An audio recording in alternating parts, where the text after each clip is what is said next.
1 Samuel 2. And Hannah prayed and said, My heart rejoiceth in the Lord. Mine horn is exalted in the Lord.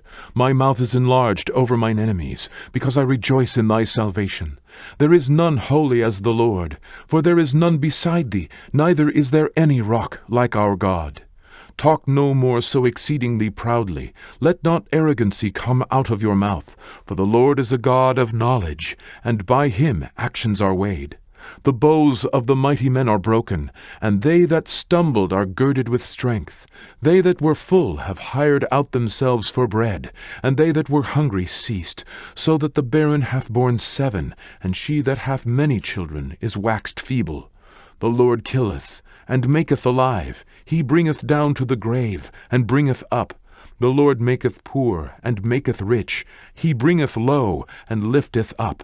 He raiseth up the poor out of the dust, and lifteth up the beggar from the dunghill, to set them among princes, and to make them inherit the throne of glory. For the pillars of the earth are the Lord's, and he hath set the world upon them. He will keep his feet of his saints, and the wicked shall be silent in darkness, for by strength shall no man prevail. The adversaries of the Lord shall be broken to pieces. Out of heaven shall he thunder upon them. The Lord shall judge the ends of the earth, and he shall give strength unto his king, and exalt the horn of his anointed. Elkanah went to Ramah to his house, and the child did minister unto the Lord before Eli the priest. Now the sons of Eli were sons of Belial. They knew not the Lord.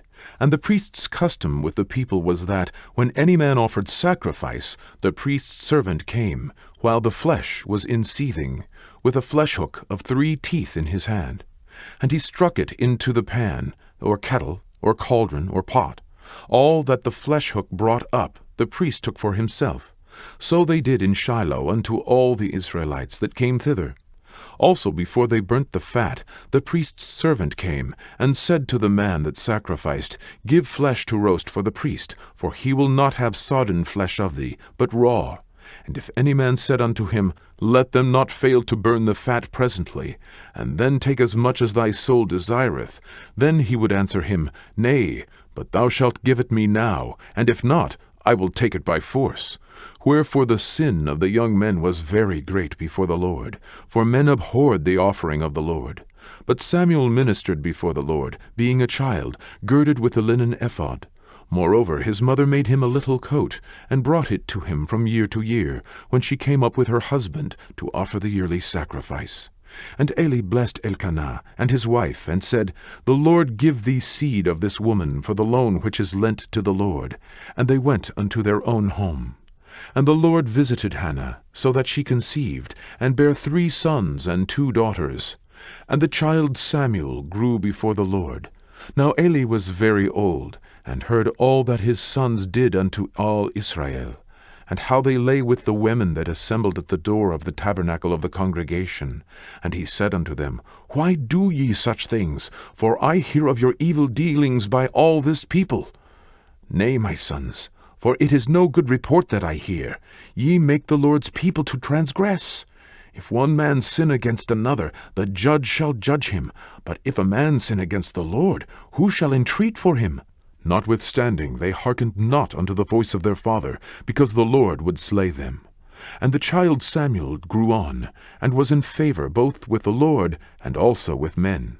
And there came a man of God unto Eli, and said unto him, Thus saith the Lord, Did I plainly appear unto the house of thy father, when they were in Egypt in Pharaoh's house? And did I choose him out of all the tribes of Israel to be my priest, to offer upon mine altar, to burn incense, to wear an ephod before me? And did I give unto the house of thy father all the offerings made by fire of the children of Israel? Wherefore kick ye at my sacrifice, and at mine offering, which I have commanded in my habitation, and honourest thy sons above me, to make yourselves fat with the chiefest of all the offerings of Israel my people?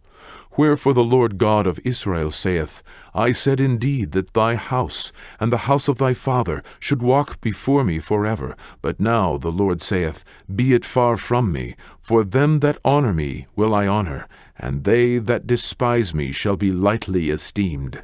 Behold, the days come that I will cut off thine arm, and the arm of thy father's house, that there shall not be an old man in thine house.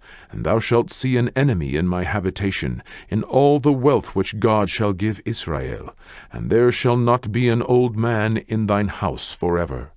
And the man of thine, whom I shall not cut off from mine altar, shall be to consume thine eyes, and to grieve thine heart, and all the increase of thine house shall die in the flower of their age.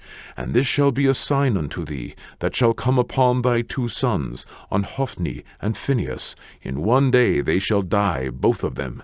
And I will raise me up a faithful priest, that shall do according to that which is in mine heart, and in my mind. And I will build him a sure house. And he shall walk before mine anointed forever. And it shall come to pass, that every one that is left in thine house shall come and crouch to him for a piece of silver, and a morsel of bread, and shall say, Put me, I pray thee, into one of the priest's offices, that I may eat a piece of bread.